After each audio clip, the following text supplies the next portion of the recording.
think about taking a trip somewhere, throw caution to the wind and just go there.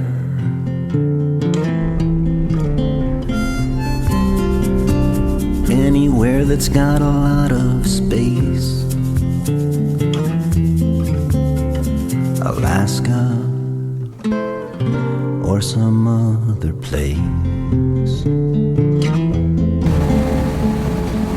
Our trip begins in Pittsburgh, Pennsylvania, where we hitched a ride on a KC-135 Stratotanker from the 171st Air Refueling Wing, Pennsylvania Air National Guard. The 171st has been deployed and is trained all over the world, so we knew we were with the pros on this trip. We are allowed to fly because of a great military benefit called Space Available Travel. If you're military or retired military and want to learn more about Space A flight, contact the U.S. Air Force Air Mobility Command. The trip from Pittsburgh to Elmendorf Air Force Base near Anchorage, the capital of Alaska, took about 6 hours. From Elmendorf to our final destination was another 2-hour car ride to beautiful Seward, Alaska. Seward is sandwiched between the Kenai Mountains and the waters of the Kenai Fjords National Park. It's one of Alaska's oldest communities and certainly one of Alaska's most scenic. The town's population is only about 3,000, but there's a tremendous influx of visitors every spring and summer. While Seward itself has a bustling harbor, quaint shops, and galleries, it really is the starting point for wonderful, wildlife-filled educational tours of the Kenai Fjords National Park. You can tour many ways, but we chose to go by boat to see the abundance of nature's beauty in Resurrection Bay. We saw fjords, glaciers, and plenty of wildlife, including whales, sea otters, harbor seals, sea lions, puffins, and bald eagles.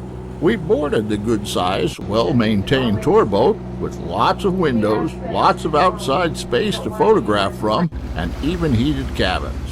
Unique to this trip was the all-female crew. We're going to wave goodbye. He's going to wave goodbye to us. Hate to do it, but we got to get back to the dock. It's a wide open world if you've got the urge to roam. Anywhere you hang your hat can be your home. You can go by air, you can go by sea. Alaska, I hear you calling me.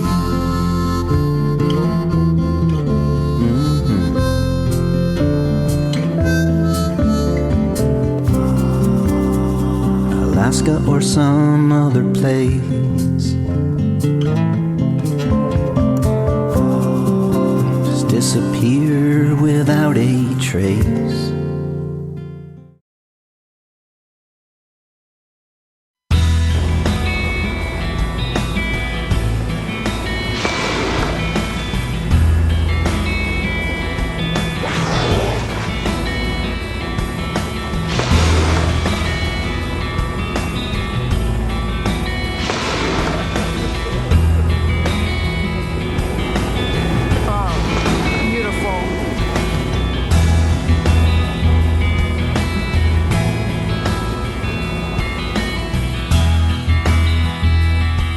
Another of our stops was the Russian River Ferry near Cooper Landing. The ferry itself is not the story, even if it does go across the river and back, using only the current, ropes, and a cable for propulsion and guidance. Never doubt the ingenuity of people who like to fish. It seems this 12-mile-long river connects to the Kenai River and is a fish superhighway. In our case, it was the sockeye or silver salmon's turn at charging home. Fishermen of all ages enjoyed this river and the great bounty of Alaska's wild salmon. We noticed there was a certain choreography to the casting so that lines wouldn't get tangled, and courtesy was the word of the day.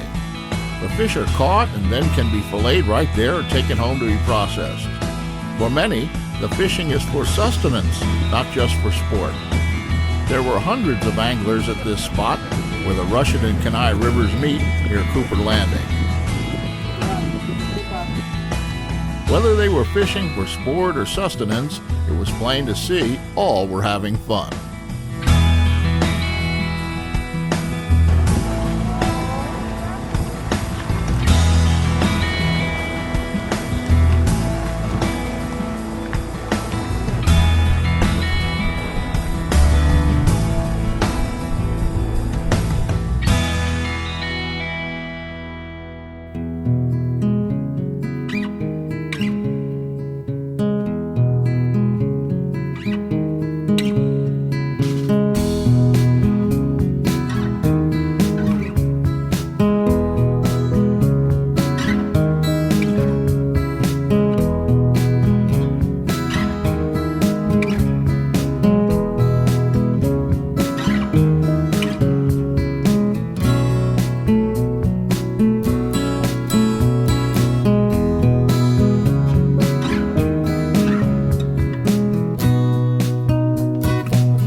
There we go.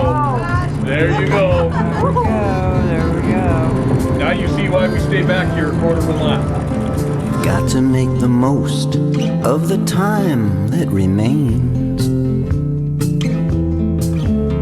Stop looking out the window, just watching trains.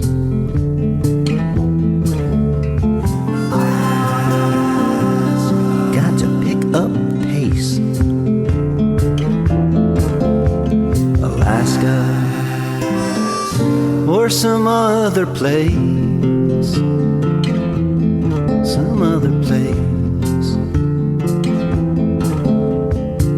Did you ever think about taking a trip somewhere